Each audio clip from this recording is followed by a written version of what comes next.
안녕하세요. 화이의 올키드 스토리 화이입니다.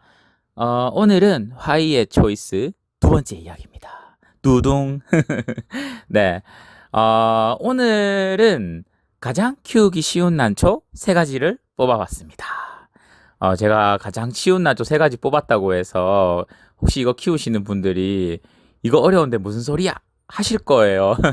순전히 제 기준에서 이야기하는 거니까 오해는 하지 마시고요. 제가는 이렇게 생각한다. 이런 겁니다. 우선 먼저 말씀드리면 세상에 쉬운 난초 없어요. 왜냐하면 난초는 지구상에서 극지방을 제외하고는 거의 모든 지역에 자생을 하고 있어요. 원종만 3만 가지 정도가 돼요. 지금도 새로운 원종이 발견되고 있고 그러다 보니까 쉬운 게 있을 수가 없겠죠? 왜냐하면 보세요. 한국의 자생 난초 어때요? 겨울을 보내야지만 꽃이 피죠. 출란. 그쵸? 새우난. 그쵸? 그런데 우리나라 난초들은 동남아시아 친구에게 보내면 절대 키울 수가 없어요. 제가 동남아시아 친구에게 선물을 보냈더니만 생전꽃이 안 온답니다. 오히려 죽었어요. 왜냐? 휴면을 못했기 때문에 꽃이 안 오는 거예요. 그쵸? 반대로 동남아시아에서는 그냥 들판에 던져놓으면 자라는 담벼락에 붙어서 자라는 난초도 우리 집에 오면 관리가 필요해요. 결코 쉽지 않아요. 왜냐하면 우리 집에는 겨울이 있잖아요. 베란다 앞만 보온 잘해도 한 7도 정도까지 떨어지니까 까딱 잘못하면 난초가 죽어버린답니다. 그래서 세상에 쉬운 난초 없지만 일반적인 환경에서 혹은 특정한 환경이 조건이 되면 가장 손대기 쉬운 난초 세 가지를 그래도 한번 뽑아봤습니다. 자, 그러면 첫 번째. 첫 번째가 아니네요. 세 번째. 우선 가장 쉬운 것 중에서 저는 뽑으라 하면은 바로 우리나라 자생하는 석곡을 뽑겠습니다. 석곡은 덴드로비움 속에 1000가지의 원종들이 있어요. 1000가지의 원종들 중에서 덴드로비움이 중국에도 살고 동남아에도 살고 호주에도 살고 여러 가지 방면에서 다양하게 살고 있지만 한국에 자생하는 덴드로비움, 바로 덴드로비움 모닐리폼이라고 불리우는 석곡은 한국 자생초이기 때문에 겨울도 보내고 남부지방에서는 동면도 돼요. 밖에서. 그러다 보니까 뭐 베란다 환경이라든가 주택 정도에서는 무난하게 자라겠죠. 네. 그리고 석곡 같은 경우에는 햇볕도 되게 이렇게 강해도 잘 버텨요. 한여름에 입장이 좀 타도 가을 되면 바로 회복한답니다. 뭐 죽지는 않아요. 그래서 겨울철도 보낼 수 있고 우리나라의 혹독한 여름도 보낼 수 있는 석곡이 저는 쉬운 난초라고 생각을 합니다. 실제로 키워보니까 그렇더라고요. 그런데 물론 뭐 아름답게 키우기는 별개의 문제예요.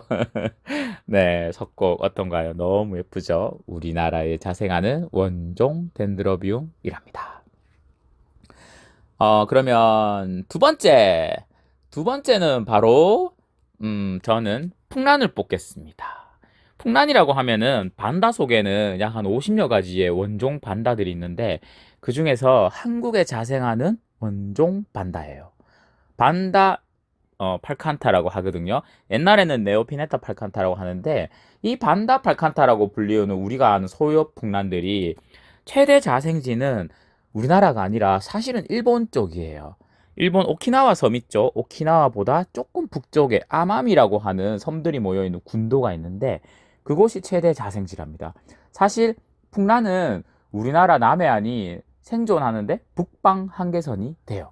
그러다 보니까 우리나라 남해안 어떤가요? 겨울에 눈도 오고 하지만 영하 1, 2도 정도 내려갈 수도 있죠. 그러다 보니까 베란다 환경이나 주택에서도 조금만 관리를 하면 보낼 수가 있어요. 특히 베란다에서 그냥 동면이 됩니다. 그리고 아마미라는 섬이 겨울철이 한 8도에서 10도 정도밖에 안 돼요. 딱 우리나라 베란다 환경이죠. 네. 그래서 저는 풍란이 우리나라에서 손 많이 안 가게 키울 수 있는 난초라고 생각을 합니다.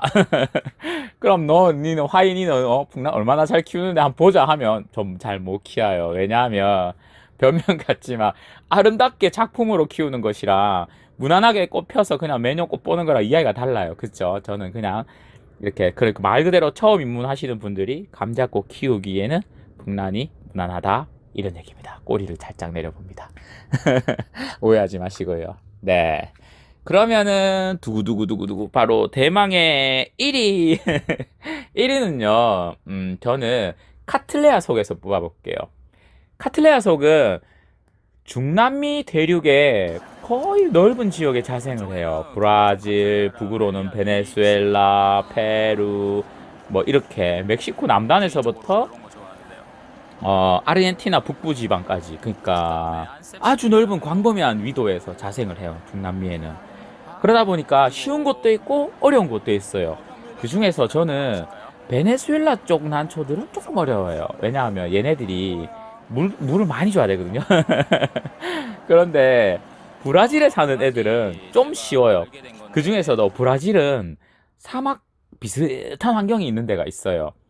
즉 바로 노빌리오리랑 왈케리아나라는 녀석들이 있는데 걔네들은 친척인 카틀레아보다는 덩치가 작아요. 왜냐하면 사막 비슷한 건기가 있는 환경에 살거든요. 그러다 보니까 친척들은 1년 내내 사는데 성장하는데 얘네들은 1년에 반밖에 성장을 할 시간이 없어요. 그래서 그런지 덩치도 작고 대신에 또 건기가 있다 보니까 물을 대충 좀 안 줘도 안 죽어요. 네, 그렇습니다.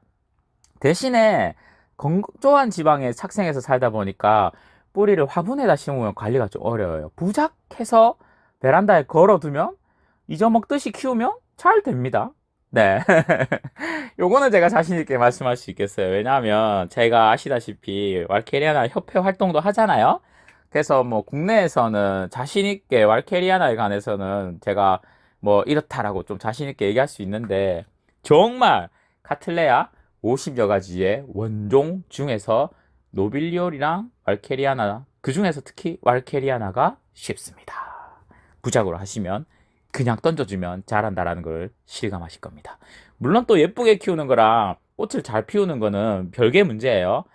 왈케리아나가 지금은 거품도 많고 해외에서도 거품 많아요.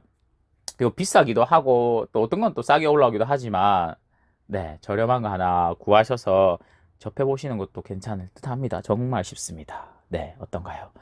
오늘의 화이의 초이스는 바로 초보자 입문자들이 접했을 때 가장 키우기 쉬운 난초 3가지를 뽑아봤습니다. 바로 우리나라의 석고 덴드로비움 모닐리폼, 그리고 풍란 반다 속의 발칸타, 그리고 왈케리아나 카틀레아였습니다. 이상 화이였습니다.